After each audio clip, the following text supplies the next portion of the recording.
I know there's a lovely story behind this collaboration. Could you give us a little bit more background to how it all started? I mean, I studied design 30-something years ago. And when I had the first idea for Flightboard, I put together a little business plan for myself. The first line I wrote was Marc Newson style, kind of contemporary organic sort of design. So it was sort of something that was in the back of my mind from back in 2016, I think that was, 16, 17. Fast forward to 2020, I think it was. I was on a Qantas flight, sitting in a chair and thinking, I think Marc Newson might have designed this cabin, watching the screen, and then Marc appeared talking about his R.M. Williams boot. And I was like, oh, that's interesting, Australian company, Australian brand. Wouldn't it be interesting to work with Marc at one point? So I landed, got into the office. There'd been bushfires in Australia, and we were running a raffle to raise money for the bushfires. And all of those tickets came into my inbox as emails. And I saw one appear for about a second and a half before it disappeared. And I'm like, hang on a minute, I think that's Marc. And I immediately got it out of my trash and wrote and said, oh, I think you might have just bought a ticket, good luck.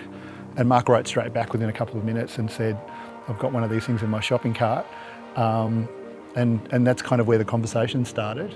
So Marc, what did you already know of Flightboard at the time? Obviously you had one in your shopping cart. So what was your background with the company? Well, I think my background was probably like a lot of other people's in that I'd never used one, but it looked really exciting. And as a kid growing up in Australia, I'd sort of done the obligatory sort of surfing, a little bit of surfing, and I was always a keen snowboarder as well. So I thought I'd have a crack.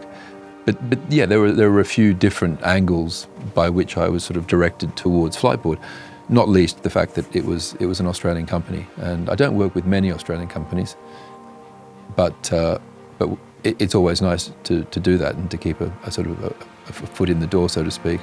But this was a really compelling, became a compelling opportunity. And the intent here was to create something extra special, to really remove a lot of the constraints that would otherwise exist in a product like this.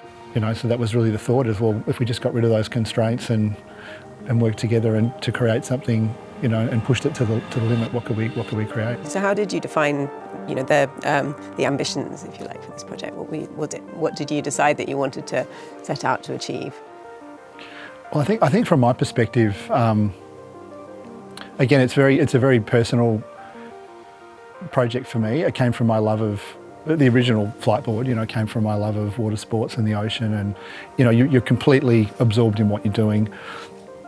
And I just really felt that a product like that, like a sports car, really deserved a design and engineering that reflected the experience that you have when you're riding the board, which is sort of a moment where time sort of stands still and you sort of feel like you're doing this thing that's magical and maybe not real, but it's happening, and are you in control or not?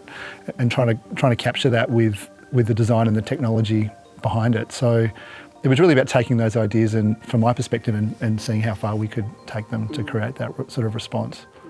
So can you tell us a little bit more about the materials used? It's almost all composite, which is to say carbon fibre in this case. There's some titanium in there. There are various other plastics that we sort of refer to as polymers and things, high performance plastics. They are the lightest, strongest materials known to us, sort of industrially, and sadly not the cheapest. They require really specific production facilities to be able to manage them in specific places. So it's hard to do, but the good thing about doing things that are hard to do is that they're hard to copy. And it really is a lot of craftsmanship. And look, we've used carbon fibre from the very beginning with Flightboard, but it is a different level, because we always like using just honest materials. We've always done that with Flightboard.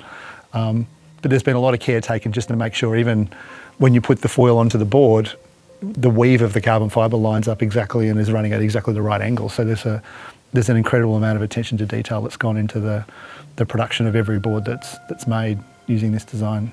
What kind of examples there? So this is under 20 kilograms now, and it's the world's lightest performance e-foil. So how did you set about achieving that? But also, what difference does that level of weight change make to the experience? I think from my perspective, I came from foiling with a kite, and my kite foil weighs 4 or 5 kilograms. And it's incredible the difference it makes when you reduce weight, because it's a weight shift controlled device. So you've got an aeroplane under the water, you're controlling the way that aeroplane moves through the water, and it's steered by moving your weight around. And the heavier the board is, and the further the weight is from the centre of gravity that is the kind of centre of the joystick which you're controlling the plane with, the harder it becomes to control and the more delayed the response is. So reducing weight is absolutely everything, you know, and that comes back to just using the absolute best materials that we could possibly find without any compromise. And I think that's where that sort of Formula One analogy comes from, and motorsport in general, aerospace, you know, all those things. I mean, this is in the harshest environment on Earth, in the ocean. So you've got stiffness and strength and weight, as well as corrosion, which all have to be considered. And then you're putting high voltage batteries into that structure. So there are some real challenges which hopefully are invisible to the rider and the customer because of the way it's designed. Interesting. So I think it's you know, you obviously mentioned some of the inspirations that you've taken from motorsport. And you know, aerospace industries. Could you detail those a little bit more for us? Well, I have a certain degree of experience from the aerospace industry and the marine industry. In fact, I do work on a lot of boats these days, and this is really the kind of perfect amalgamation, I think, of those two things of aircraft and marine technologies, and the sort of the hydrodynamics involved are a lot like aerodynamics. But all of the forces in play require the use of really, really sort of high-tech materials, of those sorts of high-tech materials. But to get that extra level of performance, which also comes with a reduction in weight and an increase in strength, means you know, just it's a much better experience. And of course, given that the thing's battery powered, it means that you know, it will last longer as well. Could we go into a bit more detail about what that actual experience is? So, you know, how does the rider feel on this particular board? You know, what is that experience? Well, I think the ultimate here is that, I mean, when you're riding a Flightboard, it's quite intuitive. Like a dog catching a frisbee, it's not really thinking about it, it's just responding and doing it. And so I think the closer the board reacts to you think I want to turn left and you turn left, and the faster that happens and the more accurately that happens, the better the ride is. And so to achieve that, it is about reducing weight and increasing stiffness, and that's where these materials come in. And again, I think we wanted this to be a product that you could. It's a more expensive Flightboard. We wanted it to be something that was really enduring, and that's where those materials are really important as well, because they're non-corrosive, and you know, titanium and carbon fibre, they don't have any of those characteristics of kind of wear and tear in salt water, which is also really important as well. Could you tell us a little bit more about the unique technologies that have gone into this board? The hand control is what you use to operate the Flightboard, and it's sort of like a little pistol trigger, you know, shaped device, which in this version I've redesigned with David. It feels in a way more logical because you can see things appear in a radial fashion on this circular dial. But it also needs, obviously, to have fantastic visibility, which it does have better visibility in terms of brightness because it's also colour. You need to be able to look at this thing at a glance, a little bit like a watch, actually. That's where I think the idea came from, was looking at a watch where you almost subconsciously read the time. You don't consciously sort of, you know, do the maths.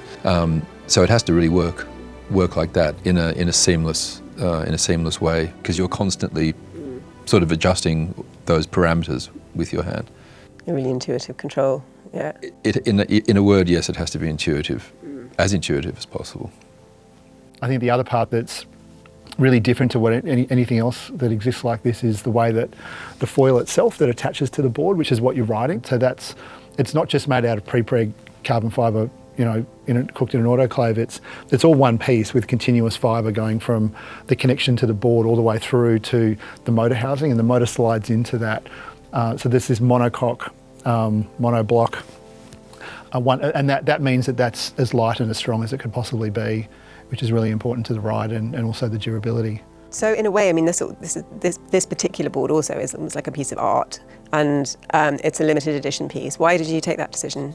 Well, I think this is really, again, I think the experience of out riding a Flightboard is incredible. I think it's sort of like a peak human experience, and I really wanted this product to inspire people to want to get out in the water, to look at it in the same way you might look at a performance car and say, I want to have that experience and drive that thing.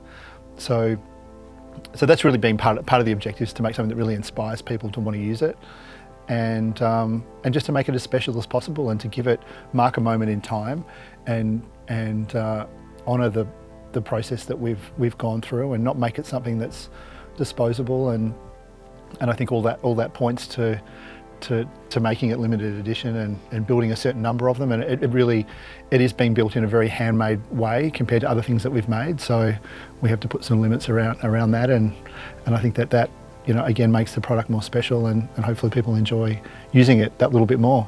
I'm sure.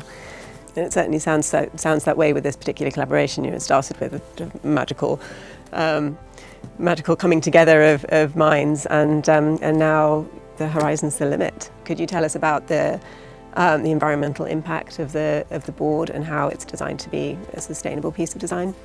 Well, I think one of the by its nature, so using hydrofoil wings creates lift. So it's just like an aeroplane. It depends on the speed and the weight and the size, but hydrofoils in water can reduce the power consumption needed by up to sort of 15 to 20 times, because a boat is pushing water and displacing water, and all of that pushing of that water creates energy, where this is cutting through the water with very little disturbance of the water itself, so it's not pushing so much water, so it requires a lot less energy. Like all bits of technology, a lot of it originates from nature, so I think of course it's still using materials and things that have to be created, and lithium, and it's not perfect, but it's definitely a very big step in the right direction to allow people to move around on water and enjoy the water. Well, and I'd just add one more thing, is this is not an object that's made to be upgraded necessarily, every year. So that in itself, I think, is a very sustainable philosophy, that you buy once and you buy well. So what's next for Flightboard?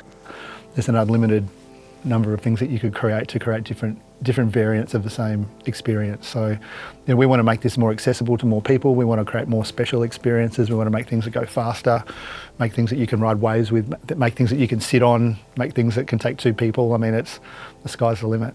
So how do you want the rider to feel when they're on this Flightboard? Well, how would I want me to feel when I'm on this Flightboard? Because it's always such a self-referential sort of experience. I want to feel like I'm riding the ultimate sort of evolution of this product, which is what it will be, and know that it's working in the most seamless way that it possibly could. So we've had many customers tell us that their Flightboard is their favourite possession. which is amazing, right? Yeah. And imagine that. Why do you? And because it is it's their escape. It's their escape, and they're out in nature having that experience. And when it's sitting at home in the backyard or the garage or wherever in the lounge room, probably in my case, wherever they've put it, that it really inspires them to want to go out and use it. It's inspiring. So. Yeah, I mean, these are incredibly, I keep using the word compelling, but when you see these things out of the water, it really makes you want to kind of interact with them. I know. I really, I can see that.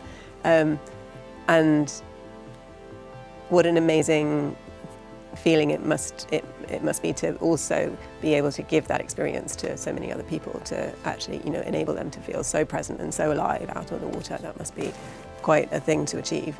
And I think, it's been a challenging business to build in such a short period of time, but I think one of the things that's powered me is being in Australia and the time difference. I wake up every morning, I look at my phone, I try not to, but I do every morning at sort of 5:30 or whatever time it is, and I'll see 10, 20, 30 sometimes messages from people in Europe or the US that are telling us through social media just how amazing their last Flightboard experience was. And that's what really inspires me, is creating a product that lives up to that expectation that people have, and it's such a again, it's a really personal product. Incredible.